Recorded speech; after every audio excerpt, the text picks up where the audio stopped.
Bienvenue à Chevrey-en-Sorenne. C'est une petite commune de Seine-et-Marne dans le Gâtinais, en limite d'Yonne et de Loiret. 500 habitants. C'est un espace rural préservé où le bocage a disparu. Donc on a décidé sur cette zone de replanter parce qu'on est dans une zone où l'écoulement de l'eau aboutit dans le village que l'on voit au fond derrière nous.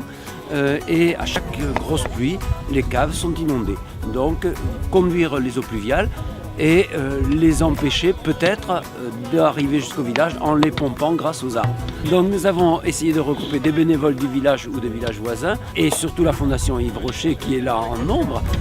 Et nous avons aussi demandé à des entreprises de nous aider. Alors l'entreprise d'Espace Vert qui nous a aidé à préparer les sols, une autre entreprise qui va nous donner des branchages pour faire la haie, une écurie qui nous donne de la paille, un maréchal ferrant qui la transporte. Voilà, on a essayé de regrouper diverses activités de notre monde rural et de proximité.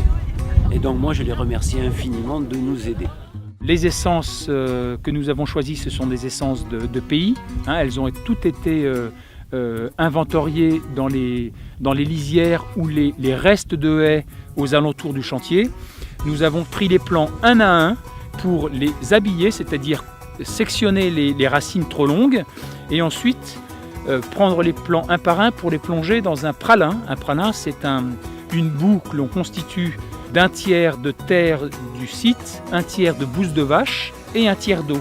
Donc on fait une espèce de mixture onctueuse qui va permettre de fabriquer une gangue fertile au niveau des racines et qui va dans un premier temps les empêcher de dessécher. Et puis après, les petites mains planteuses, bienveillantes, attentionnées, soignées, les mettent en place en écartant dans un premier temps le paillage, en prenant une bêche ou une fourche-bêche pour écarter les terres travaillées 2 mois auparavant.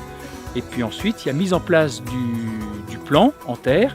On referme les terres, on réinstalle la paille pour faire cette petite couette protectrice de la structure du sol, un petit coup de chaussure pour plomber le plan, et puis c'est parti pour la vie.